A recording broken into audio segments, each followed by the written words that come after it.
कांजी कक्षा 1 भाग 1। नमस्कार मित्रों, सरल जापानी यूट्यूब चैनल पर मैं सुजय चैटर्जी आप सबका स्वागत करता हूं। आओ सीखें जापानी के 17वें पाठ में आप सभी का बहुत बहुत स्वागत है। मुझे उम्मीद है कि आपने पिछले 16 पाठों को पढ़ लिया होगा और उनसे लाभान्वित भी हुए होंगे। अगर आपने अभी तक नहीं देखे हैं ये सारे वीडियोस तो सुझाव यही है कि आप उन पाठों का अध्ययन अवश्य करें ताकि जापानी भाषा सीखने के आपके प्रयास में सही क्रम बना रहे और आगे के पाठ आपको आसानी से समझ आए। तो शुरू करते हैं आज का पाठ, पाठ 17, कांजी कक्षा 1, जिसमें आज हम 80 प्रतीकों में से प्रथम 20 प्रतीकों के बारे में जानेंगे। जैसा कि हमने पिछले पाठ में बताया था कि जापान सरकार के शिक्षा विभाग ने कुल 2136 कांजी प्रतीकों को 12 वर्षीय विद्यालय पाठ्यक्रम में कक्षानुसार सम्मिलित किया है। इसलिए हम भी कांजी अध्ययन उसी क्रम से करेंगे, यानी कि कक्षा 1 से शुरू करते हुए आगे बढ़ेंगे। इसके पहले सत्र में कक्षा 1 के 80 प्रतीकों का अध्ययन हम अपने अगले 4 पाठों में करेंगे, जिसका आज पहला पाठ है। अर्थात 80 में से शुरू के 20 कांजी आज के इस पाठ में। कांजी प्रतीकों की लड़ी शुरू करने से पहले आपको ये बताना चाहेंगे कि हर कांजी प्रतीक के बारे में हम क्या-क्या जानने वाले हैं। सबसे पहले प्रतीक, उसके बाद ओन्योमी व कुन्योमी वाचन। हम अगले स्लाइड में देखेंगे कि ये क्या है। उसके बाद प्रतीक के अर्थ ओन्योमी और कुन्योमी में। मौलिक चिन्ह, यानी कि किस चिन्ह से कोई एक पर्टिकुलर प्रतीक डिराइव किया गया है। और स्ट्रोक्स का क्रम, यानी कि प्रतीक को लिखने के लिए जो स्ट्रोक ऑर्डर है वो। और प्रतीक का उत्स उद्भव या उसके पीछे तर्क या लॉजिक क्या है, कहाँ से आया है वो प्रतीक, उसके बारे में भी हम जानने की कोशिश करेंगे। ओन्योमी व कुन्योमी, हर प्रतीक के लिए आपको दो तरह के उच्चारण मिलेंगे, ओन्योमी और कुन्योमी। तो क्या है ये, आइए जानें। ओन्योमी एवं कुन्योमी दोनों ही कांजी को पढ़ने के तरीके हैं, यानी कि दो अलग तरीके हैं। ओन्योमी उच्चारण चीनी उच्चारण से व्युत्पादित हुए हैं, यानी कि डिराइव हुए हैं, जबकि कुन्योमी उच्चारण मौलिक जापानी उच्चारण है। साधारणतः ओन्योमी का प्रयोग स्वतंत्र कांजी के लिए किया जाता है, जबकि कुन्योमी का प्रयोग संयुक्त कांजी में होता है, यानी कि जब हम संयुक्त शब्द बनाते हैं कांजी के माध्यम से, उसमें कुन्योमी का प्रयोग होता है। हालांकि ओन्योमी चीनी उच्चारण से आया है, इसका अर्थ ये नहीं कि एक चीनी व्यक्ति को ओन्योमी समझ आ जाएगी। ये इसलिए कि जापानी भाषा में बहुत ही सीमित ध्वनियां हैं, जबकि चीनी में ध्वनियों का विशाल भंडार है। चीनी से ओन्योमी बनते समय काफी बदलाव हुए जापानी में, इसलिए जो मौलिक उच्चारण चीनी में किसी एक चिन्ह का है, वो जापानी में वो उसमें वेरिएशन आ गया है। इसलिए चीनी व्यक्ति को जापानी के ओन्योमी उच्चारण का अर्थ समझ नहीं आएगा, हालांकि वहीं से वो डिराइव हुए हैं। और कुन्योमी क्या है? कुन्योमी कांजी का पूर्णतः जापानी उच्चारण है। चीनी उच्चारण से प्रेरित होने के बजाय कांजी प्रतीक का एक जापानी शब्द में प्रयोग कर दिया गया, जो मौखिक भाषा में पहले से ही मौजूद था और सिर्फ लिखने के उद्देश्य से कांजी को अपनाया गया। यानी कि ये शब्द जापानी मौखिक भाषा में पहले से ही था, उसको बस बाद में एक चीनी कांजी का जो सिंबल है वो दिया गया। इसलिए जो जिस तरह से वो शब्द बोला गया वो पहले से ही मौजूद था जापानी भाषा में। तो इस तरह से ओन्योमी और कुन्योमी दो अलग अलग तरीके बने किसी भी एक कांजी को बोलने के लिए। तो इन्हीं को ओन्योमी और कुन्योमी रीडिंग्स या ओन्योमी या कुन्योमी वाचन कहते हैं। तो अब शुरू किया जाए आज के कांजी प्रतीकों का सिलसिला। तो ये रही सीरीज की पहली कांजी। तो हम शुरू करते हैं एक से। ये जो सिंबल है, ये जो प्रतीक आप देख रहे हैं, वो एक के लिए प्रयोग में लाया जाता है, जैसा कि हमने अपने जो संख्या और गिनती वाला जो लेसन था उसमें हमने देखा भी है। ओन्योमी में इसे इची या इत्सु कहा जाएगा, जबकि कुन्योमी में हितो या हितोत्सु। इची का अर्थ है एक। अब यहाँ एक महत्वपूर्ण बात बताना जरूरी है। कांजी प्रतीक अपने आप में यानी स्वतंत्र रूप से आ सकते हैं, या फिर दो कांजी आपस में जुड़कर, या फिर एक कांजी के साथ कुछ हिरागाना के अक्षर जुड़कर नए संयुक्त शब्द बन सकते हैं। और इसलिए एक कांजी का उसके अलग अलग प्रयोग के अनुसार उससे उनसे बनने वाले शब्दों के अलग अलग अर्थ निकल सकते हैं। इस वजह से ये जरूरी नहीं है कि एक कांजी का केवल एक ही अर्थ हो, उसके कई वेरिड फॉर्म्स निकल सकते हैं। फिलहाल इससे आपको घबराने की जरूरत नहीं है, क्योंकि ये बस अभी कांजी अध्ययन की हमारी शुरुआत ही है। यहाँ हम कुछ ऐसे संयुक्त शब्दों को शामिल इसलिए कर रहे हैं उदाहरण स्वरूप, ताकि आपको एक आइडिया हो जाए कि किस तरह से अलग अलग तरह के अर्थ और शब्द निकल सकते हैं किसी एक कांजी के प्रयोग से। लेकिन अभी के लिए आपको बस इस कांजी प्रतीक ये कैसे होता है, कैसे इसको लिखा जाएगा, और ओन्योमी और कुन्योमी में इसके जो मौलिक अर्थ हैं वो क्या है, इतना जानना मतलब काफी है। तो यहाँ पे देखिए, ये इची यानी कि एक, संख्या एक, इसका अर्थ श्रेष्ठ भी हो सकता है, प्रथम भी हो सकता है, शुरुआत, आरंभ, एकल, या फिर इकाई यानी कि यूनिट। इत्सुनी अगर ये शब्द बना जिसमें इत्सु और नी के साथ, तो इसका अर्थ हो गया केवल, एकमात्र, या बस, जैसे हम कहते हैं।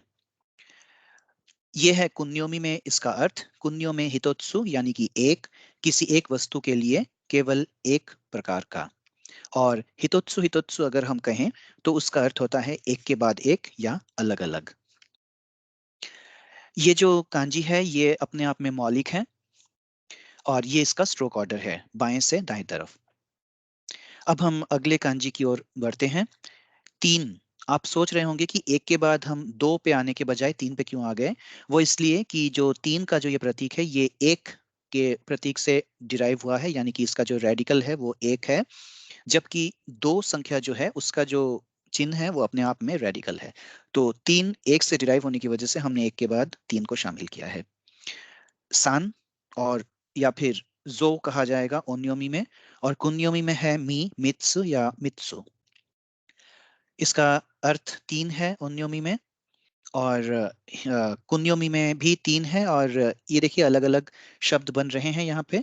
ये तीन, ये 10 और ये दिन के कांजी हैं, और जिससे बन रहे हैं मिसोका। मिसोका यानी कि महीने का अंतिम दिन। इसी तरह से मित्सु यानी कि तीन या 3 वर्ष की आयु। और अगर हम कहें कि अ, मित्सोरी, देखिए मित्सुओरी, इसका अर्थ है तिगुना या तीन भागों में मुड़ा हुआ, जो थ्री फोल्ड हम जिसे कहते हैं। मित्सुनो मित्सु, जिसे हम कहेंगे तीन परिस्थितियां जिनसे संक्रामक रोग होते हैं। और ये तीन परिस्थितियां क्या हैं? बंद इलाका, भीड़ भाड़, या नजदीकी, या फिर कोई शारीरिक संबंध। इसका जो मौलिक है वो एक है। और ये देखिए स्ट्रोक ऑर्डर, स्ट्रोक ऑर्डर पे ध्यान दें, और इन जो ये जो तीन रेखाएं हैं इनका जो इनकी जो दीर्घता है उस पे भी आप अ, ध्यान दें कि किस ऑर्डर में और किस साइज के बने हैं। अगली कांजी है दो की कांजी। ओन्योमी में इसे कहेंगे नी या फिर जी, और कुन्योमी में फुता, फुतात्सु और फुताताबी। ओन्योमी में हम नी को नी यानी कि दो, या फिर फुजी अगर हम कहते हैं तो एक सिक्के के दो पहलू, दोनों समान पर दोनों अलग दिखने वाले, यानी दोनों की जो वैल्यू है वो एक ही है पर वो दिखते अलग है, इसे हम फुजी कहते हैं। कुन्योमी में भी नी का अर्थ है दो, या फिर नीजू अगर हम कहें तो वो दुगुना या डबल, या फिर पलकें भी हो सकती हैं आंखों की। और नीजू का एक और अर्थ निकल सकता है 20। तो देखिए यहाँ पे ये भी नीजू है, ये भी नीजू है, लेकिन ये जो दूसरी जो कांजी है वो अलग है, तो इससे प्रोनाउंसिएशन भले ही एक हो पर इसका जो अर्थ है वो अलग बन रहा है। फुतात्सु का अर्थ दो है, और फुतात्सुनो में फुतात्सु में इसका अर्थ है दूसरा या क्रम में अगला, यानी कि नेक्स्ट जिसे हम कहते हैं। अब ये देखिए ये स्ट्रोक ऑर्डर है, और इसका जो जो मौलिक है ये अपने आप में मौलिक चिन्ह है। अब हम चौथे आज की चौथी कांजी पर हम बढ़ते हैं। ये है संख्या पाँच। तो संख्या पाँच इस तरह से लिखा जाता है। ओन्योमी में गो, कुन्योमी में इत्सु या इत्सुत्सु। गो का अर्थ पाँच, और अगर हम इसको दाइगो कहें, दाइगो यानी कि पांचवा। कुन्योमी में गो यानी पाँच, और इत्सुत्सु यानी 5 वर्ष की आयु। और इत्सुत्सु गो अगर हम कहें तो इसका अर्थ है क्विंटपलेट्स, यानी कि पांच वस्तुओं का समूह। ये जो रेडिकल इसका है यानी कि जो मौलिक चिन्ह है ये आया है दो के मौलिक चिन्ह से। ये जो दो पैरेलल लाइंस हैं ये दो वाली कांजी है जहां से ये आया है। ये स्ट्रोक ऑर्डर देखिए किस तरह से ये लिखा जाएगा। और ये एक इंटरेस्टिंग चीज है कि किस तरह से 5 की ये कांजी आई होगी। तो ये देखिए ओरिजिनली ये था, एक मान्यता के अनुसार ये चिन्ह 5 दर्शाता है, क्योंकि एक हाथ पर गिनते समय पहले 5 तक सीधे गिना जाता है और फिर उल्टे तरफ गिनते हुए 10 तक पहुंचा जाता है। इसीलिए ये चिन्ह इस तरह से दिया गया है। और इसी को अगर आप यहाँ पे देखें तो ये जो दो रेखाएं हैं, ये तो ये दो हैं ही। ये रेखा जो है वो ये है, और ये रेखा जो है वो ये है। तो इस तरह से इस चिन्ह से डिराइव हुई है 5 की कांजी। अगले कांजी पे हम बढ़ते हैं। ये व्यक्ति, पर्सन, मैन, ह्यूमन की कांजी, और बहुत ही कॉमन है और बहुत जगहों पर इसका प्रयोग होता है। तो व्यक्ति दर्शाता है ये। ओन्योमी में जिसे हम कहेंगे जिन या फिर निन, हम इसका प्रयोग भी करते हैं। हम अभी आगे देखेंगे कि निन कहाँ पे प्रयोग होगा। कुन्योमी में हितो, री, तो। जिन यानी व्यक्ति, आदमी, इंसान या मानव। बेजिन, बेजिन का अर्थ होता है अमेरिकी नागरिक। ये देखिए निन, निन यानी कि व्यक्तियों की संख्या, यानी कि एक काउंटर है। व्यक्तियों की संख्या को दर्शाने के लिए इसे काउंटर के रूप में प्रयोग किया जाता है। जब हम काउंटर्स पर पाठ करेंगे तो उसमें हम इसकी विस्तृत चर्चा करेंगे। ये देखिए दो जिन, दो जिन लिखा हुआ है इसमें, यानी कि वही व्यक्ति, उक्त व्यक्ति या कोई एक, यानी कि एक पर्टिकुलर इंसान। तो ये जितने भी अर्थ अभी हमने बताए ये ओन्योमी के हैं। आगे देखते हैं कुन्योमी में क्या है। कुन्योमी में हितो यानी कि व्यक्ति, आदमी, इंसान, मानव, वही वही बात जो जिसे हमने जिन कहा था ओन्योमी में, तो वही चीज हितो कहा जाएगा कुन्योमी में। यह है किजिन यानी कि गण्यमान्य व्यक्ति या उच्च पदस्थ व्यक्ति।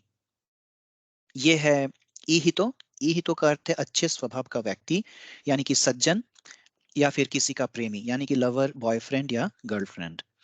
ये अपने आप में एक मौलिक चिन्ह है, और इसका जो स्ट्रोक ऑर्डर है वो इस तरह से है। अब देखिए ये कहाँ से आया। ये एक व्यक्ति है और इसी शेप को लिया गया है। छठी कांजी है प्रवेश का, प्रवेश या फिर एंटर या इंसर्ट जिसे हम कहते हैं। ओन्योमी में न्यू और जू, और कुन्योमी में इरु, इरी, इरेरु, इरे या फिर हाइरु। ओन्योमी में जो इसका अर्थ है वो है न्यू यानी प्रवेश करना, अंदर जाना, दाखिला करवाना। स्कूल, अस्पताल, पार्क, दुकान या किसी भी क्षेत्र में दाखिला यानी कि अंदर घुसना।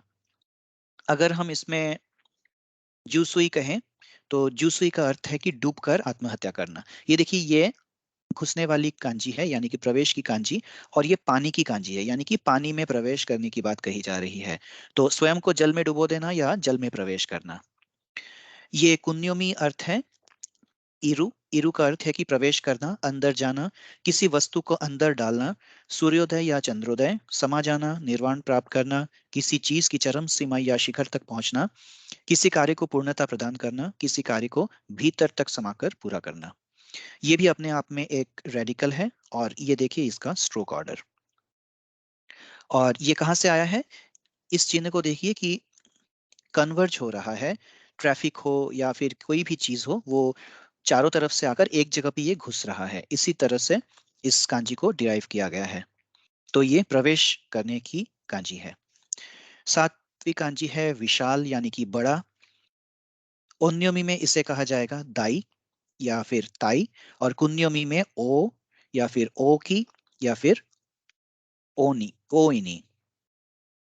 ये भी बहुत पॉपुलर कांजी सिंबल है जो आए आए आए दिन दिखाई देते हैं। दाई का अर्थ है विशाल, विशालकाय, विशालाकृति, बड़ा, महान, महत्वपूर्ण, प्रमुख, प्रख्यात, विशिष्ट। ताई का अर्थ है सेना का कप्तान।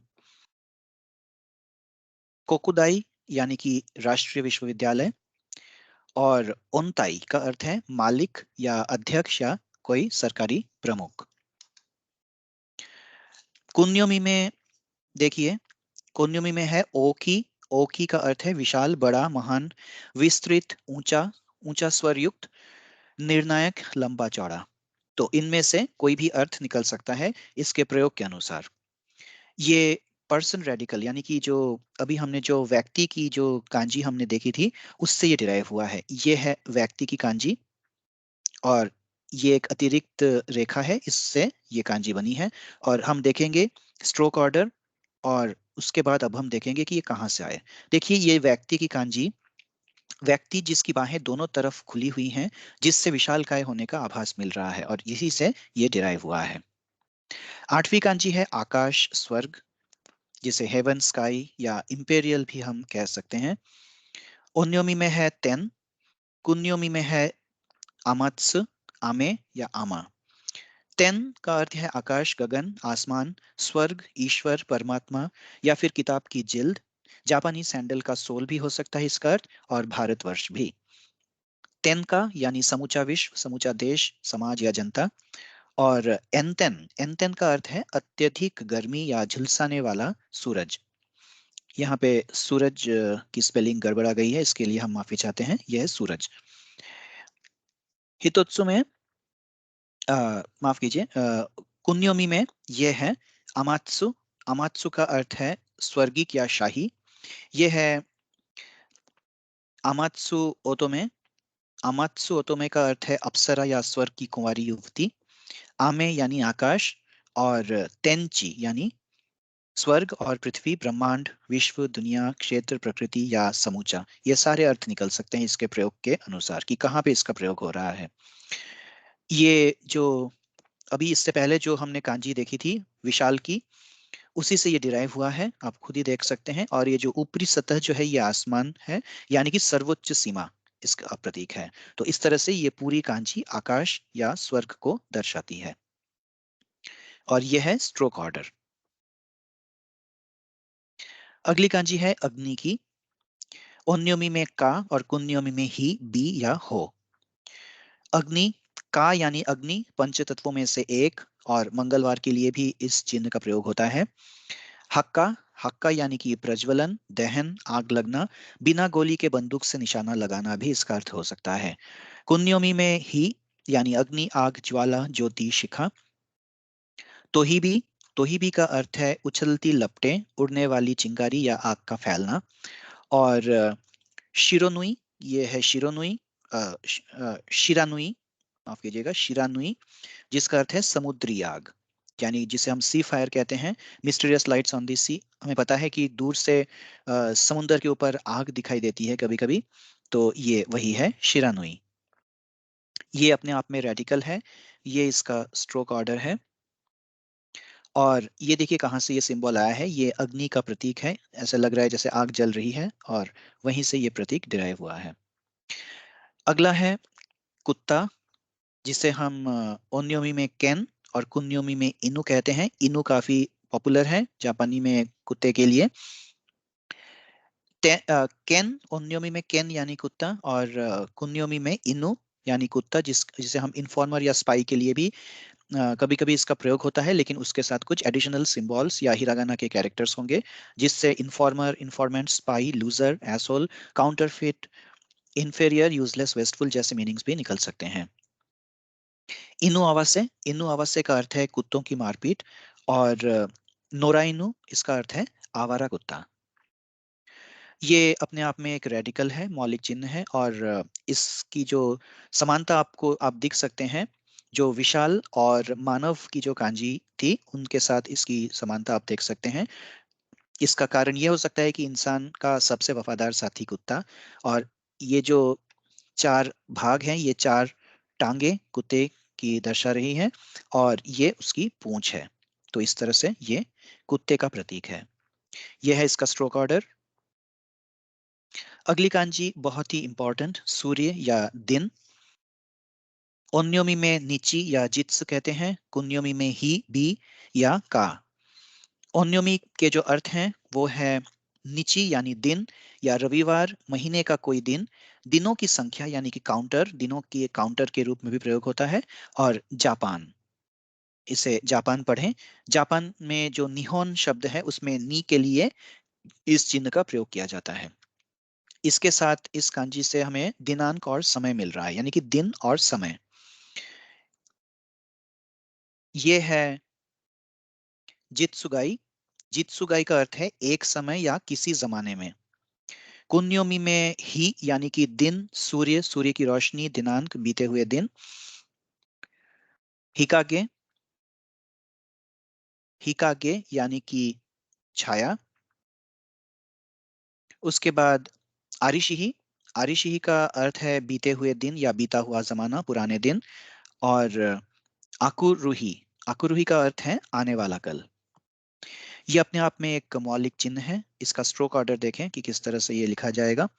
और ये कहाँ से आया? ये है सूरज। सूरज क्या करता है? दिन और रात। और इसी तरह से ये दिन और ये रात, दो कंपार्टमेंट्स बने हैं, और इस तरह से ये सूर्य को दर्शा रहा है। अगली कांजी है सफेद रंग की, सफेद। ओन्योमी में हकु या ब्याकु, और कुन्योमी में शिरो, शिरा या शिरोई। हाकु यानी सफेद या स्ट्रिप्ड म्यूलेट फ्राई, किसी नाटक या फिल्म में कही गई पंक्ति, किसी के द्वारा कही गई पंक्तियां। व्हाइट ड्रैगन टाइल, बेल्जियम देश के लिए भी इसका प्रयोग होता है, या फिर श्वेत व्यक्ति के लिए। उसके बाद है हकुई। हकुई का अर्थ है सफेद कपड़े, जो साधारणतः जो डॉक्टर्स और केमिस्ट्स पहनते हैं वो। इसके बाद यह है बिहाकु। बिहाकु मतलब सुंदर दिखने वाला सफेद रंग। कुन्योमी में शिरो यानी सफेद या फिर मासूम या खाली जगह भी हो सकती है। और शिरोई का अर्थ है भी वही है, सफेद और श्वेत। ओमोशिरो, ओमोशिरो का अर्थ है मनोरंजक, हास्यास्पद या दिलचस्प। ये अपने आप में एक रेडिकल है, और इसके पीछे जो लॉजिक है, जो तर्क है, वो क्लियर नहीं है कि किस वजह से इसे सफेद के लिए चुना गया है। तो जो भाषाविद हैं और जो पुरातत्वविद हैं, वो इसकी खोज में लगे हैं कि किसी तरह से इसका जो जो लॉजिक है वो पता चल सके। स्ट्रोक ऑर्डर पे ध्यान दें। अगली कांची है आंख की यानी कि नेत्र। ओन्योमी में मोकु या बोकु, कुन्योमी में और मा। जो अर्थ है ओन्योमी में वो है मोकु यानी कि क्रम या फिर बजट, संशोधन आदि की मद। और अगर हम इसमें चाकुमोकु कहें, ये जो है चाकुमोकु, ये तो इसका जो अर्थ है वो बनेगा ध्यान, या किसी की तरफ ध्यान देना या ध्यान केंद्रित करना। कुन्योमी में मे का अर्थ है नेत्र, आंख, आंखों की ज्योति, नजर, देखना, ध्यान देना, दृष्टिपात या पर्यवेक्षण, जिसे हम ऑब्जर्वेशन कहते हैं। तो इन सब के अर्थ निकल सकते हैं इसके अलग अलग प्रयोगों के अनुसार। ये अपने आप में रेडिकल है, और ये इसके स्ट्रोक ऑर्डर हैं। और ये कहाँ से आए हैं? ये देखिए, ये आंख है, इसके तीन कंपार्टमेंट्स जैसे हैं, और यही तीन कंपार्टमेंट्स ये दर्शाते हैं कि ये एक आंख है। इसमें बीच वाला जो है, ये जो काला वाला हिस्सा है, वो ये बीच वाला पोर्शन है। 14 नंबर पे है कस्तूरा यानी कि शेलफिश। बाई कहते हैं उन्योमी में, काई कहते हैं कुन्योमी में। कस्तूरा सीपदार मछली या घोंघा, जिसे हम कहते हैं बाई। और अगर हम इसमें इसे बाई का कहें तो मतलब शेलमनी। कुन्योमी में काई कहेंगे, अर्थ वही है। और इसे कई बार काईगारा भी कहते हैं कुन्योमी में। ये अपने आप में एक रेडिकल है, और ये इसके स्ट्रोक ऑर्डर हैं। तो आप इससे साफ अंदाजा लगा सकते हैं कि किस तरह से ये सिंबल डिराइव हुआ होगा। ये एक बहुत ही आवश्यक कांजी है, चंद्र या महीना जो दर्शाती है। ओन्योमी में गेत्सु या गात्सु कहते हैं, कुन्योमी में त्सुकी। गेत्सु का अर्थ है सोमवार, गात्सु का अर्थ है माह या महीना। और जो गेत्सुचु है, इसका अर्थ है पूरे महीने का। और गेत्सुरिन का अर्थ है पूर्णिमा। कुन्योमी में त्सुकी का अर्थ है चंद्र, चांद, चांदनी या प्राकृतिक उपग्रह। और गेत्सुमात्सु का अर्थ है महीने का अंत। ये अपने आप में एक रेडिकल है, और ये देखिए किस तरह से इसका स्ट्रोक ऑर्डर है, कैसे ये लिखा जाएगा। और ये कांजी कहाँ से आया? ये चंद्रमा है। आप इस शेप को देख सकते हैं कि ये शेप वहीं से आया है। और जो ओवरऑल जो स्ट्रक्चर है, ये उसी चांद का स्ट्रक्चर है। और इसके जो दो कंपार्टमेंट्स बने हुए हैं, ये जो चंद्र के जो दो पक्ष होते हैं महीने में, कृष्ण पक्ष और शुक्ल पक्ष, ये दो पक्ष दर्शाते हैं ये दो कंपार्टमेंट्स। इस तरह से ये चांद को दर्शा रहा है। 16वीं कांजी इस श्रृंखला की, ये मुंह को दर्शा रहा है। ओन्योमी में को या कु, और कुन्योमी में कुची। इसका अर्थ है मुंह, या भाषण भी हो सकता है क्योंकि भाषण मुंह से निकलता है। और ये देखिए, काइको, काइको का अर्थ है छेद या द्वार, खुला हुआ मुंह, बोलना शुरू करना या फिर खोलना। ये है कुची, इसका अर्थ है मुंह, छेद या छिद्र, अंतराल, दरवाजा, गेट, प्रवेश या निकास द्वार या फिर पाइप का मुंह। कुन्योमी में कुची कहते हैं इसे, और इसका अर्थ वही है, मुंह या फिर किसी भी चीज का मुंह या छिद्र। ओकुची का अर्थ है बड़ा छिद्र या बड़ा खुला हुआ मुंह, या फिर इसका अर्थ ये भी हो सकता है कि जो बड़ी बड़ी बातें करता है, शेखी बघाड़ने वाला भाषण, बड़ी बातें करना, या फिर डींगे मारना जिसे हम कहते हैं। ये अपने आप में एक रेडिकल है और ये इसका स्ट्रोक ऑर्डर है। देखिए 3 स्ट्रोक्स में ये सिंबल लिखा जाएगा। और ये कहाँ से आया है? ये देखिए, ये खुला हुआ मुंह है और इसी को ये दर्शा रहा है। अगली कांजी है 4 संख्या की। ओन्योमी में शी कहते हैं, कुन्योमी में यो, योत्सु, योत्सु या फिर योन। ये भी हमने संख्या और गिनती वाले पार्ट में ये हमने किया था। ओन्योमी में शी का अर्थ है 4 या संख्या 4, और कुन्योमी में इसका अर्थ है संख्या 4, और इसे योन कहा जाएगा। योत्सु अगर कहें तो 4 वर्ष की आयु ये दर्शाती है। और योत्सुगे, योत्सुकादो, ये है योत्सुकादो, जिसका अर्थ है कि 4 कोण या चौराहा या सड़क का कोना, जहाँ पे 4 सड़कें मिल रही हैं। ये जो मुंह वाला जो रेडिकल था, जिससे पहले हमने जो चिन्ह देखा, ये उससे डिराइव हुआ है। मुंह रेडिकल की जो 4 भुजाएं हैं वो ये 4 भुजाएं हैं, और अंदर के ये जो 2 स्ट्रोक्स हैं वो 4 को, यानी कि इस सिंबल को मुंह के प्रतीक से अलग कर रहा है। इसी वजह से इसे 4 के लिए निर्धारित किया गया है। तो ये स्ट्रोक ऑर्डर है। तो 5 स्ट्रोक्स में ये चिन्ह लिखा जाएगा। निकास या एग्जिट जिसे हम कहते हैं, ओन्योमी में शुत्स या फिर सुई, और कुन्योमी में देरु, दे, दास, इदेरु और इदास। ओन्योमी में इसका अर्थ है, शुत्सु का अर्थ है बाहर निकलना या निकास द्वार, जन्म लेना, किसी परिवार में या किसी जगह का निवासी होना। और कुन्योमी में देरु का अर्थ है प्रस्थान, निकास, चले जाना, निकल जाना, किसी यात्रा पर निकलना, जल, रक्त या वीर्य का निकल जाना या बह जाना। दासु का अर्थ है बाहर निकालना, किसी वस्तु को प्रकट करना, किसी वस्तु को बाहर निकाल कर दिखाना या जमा करना। जैसे थीसिस जमा करते हैं, कोई डॉक्यूमेंट जमा करते हैं, तो उसके लिए भी इस दास का प्रयोग किया जा सकता है। उसके बाद है इदेरु, जिसका अर्थ भी जाना या आना हो सकता है प्रयोग के अनुसार। ये ये देखिए, इस कहाँ से आया है? ये जो रेडिकल है, ये रेडिकल चीनी से आया है, ये जापानी में नहीं है। तो इसको खुला हुआ मुंह या जो कंटेनर है वो दर्शा रहा है, और वहीं से ये डिराइव हुआ है। स्ट्रोक ऑर्डर पे ध्यान दीजिए, इसमें कई सारे स्ट्रोक्स हैं। पहले ये बीच वाला वर्टिकल लाइन, फिर ये दूसरा, ये तीसरा, चौथा, पांचवा। तो 5 स्ट्रोक्स में ये पूरा हो जाएगा। 19वीं कांजी है 10 की कांजी, जू, जित्सु, जुत्सु। ये जो जू है ये आप जानते ही हैं, हमने गिनती वाले चैप्टर में किया था। और कुन्योमी में कहते हैं तो या फिर सो। ओन्योमी में इसका अर्थ है 10, संख्या 10, 10 वर्ष की आयु या फिर काव्य संग्रह की पुस्तक। दाइजू अगर हम कहें तो इसका अर्थ है 10वीं। और जिशी अगर हम कहें या तो इसका अर्थ होगा 10 उंगलियां। और जिक्काई, यहाँ पे जिक्काई लिखा हुआ है, जिक्काई अगर हम कहें तो उसका अर्थ है 10 गुना। कुन्योमी में जू यानी वही 10, ये अपने आप में रेडिकल है। प्राचीन काल में यानी कि 1600 से 1000 बीसी के दरमियान 10 को बस एक ऊर्ध्वाधर रेखा यानी कि जो वर्टिकल स्ट्रोक है इससे लिखा जाता था। लेकिन बाद में इसके साथ एक की जो कांजी है इसको मिलाई गई, और ये बन गई पूरी तरह से 10। तो शुरू में बस ये एक वर्टिकल स्ट्रोक ही था। तो क्यों ऐसा किया गया? इसका कारण एक ये हो सकता है कि ये एक जैसा, जैसे अंग्रेजी या दूसरी भाषाओं में ये एक का प्रतीक है, तो कंफ्यूजन क्रिएट ना हो, इसी वजह से हो सकता है कि इसको इस तरह से प्लस साइन जैसा बना दिया गया होगा। तो ये है इसका स्ट्रोक ऑर्डर।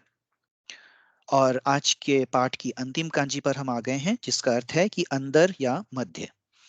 ओन्योमी में चू, कुन्योमी में नाका, उची या आतारी। चू का अर्थ है मध्य, औसत, मध्य स्तरीय या फिर चीन, यानी कि ये जो सिंबल है इससे चीन को भी दर्शाया जाता है। और इसको 3 में से 2 के लिए भी हम इसका प्रयोग कर सकते हैं। क्यूचू, क्यूचू का अर्थ है न्यायालय। और कुन्योमी में जो अर्थ इसके निकल रहे हैं वो भी वही है कि मध्य, यानी कि मिडल या सेंटर लाइन। और अगर हम कहें कि नाकाजिमा, यहाँ पे नाकाजिमा लिखा हुआ है, आप देख सकते हैं हिरागाना में, यानी कि नदी या तालाब के बीच के अंदर जो द्वीप है उसे नाकाजिमा कहते हैं। नो नाका का अर्थ है खेत या मैदान के मध्य में। ये है सोन्ना नाका। सोन्ना, ये है सोन्ना और ये है नाका, तो सोन्ना नाका इसका अर्थ है जिसमें, उसमें या वहां। और ये है उची, यानी कि अंदर या घर के अंदर, भीतर, बीच में, या किसी चीज के दौरान, यानी कि ड्यूरिंग जिसे हम कहते हैं अंग्रेजी में। ये रेडिकल, इस लाइन रेडिकल से ये बना है। और ये स्ट्रोक ऑर्डर देखिए, इस ऑर्डर में ये लिखा जाएगा। अब इसके पीछे क्या कहानी है, इस चिन्ह के पीछे देखें। ये एक झंडा स्तंभ दर्शाता है। पुरातात्विक खोज के अनुसार मध्य वाला जो आकार, ये एक ड्रम है। प्राचीन चीन में झंडा स्तंभ और ड्रम खेत या मैदान के बीच में रखकर बजाया जाता था, लोगों को जमा करने के लिए या हवा की दिशा पता करने के लिए।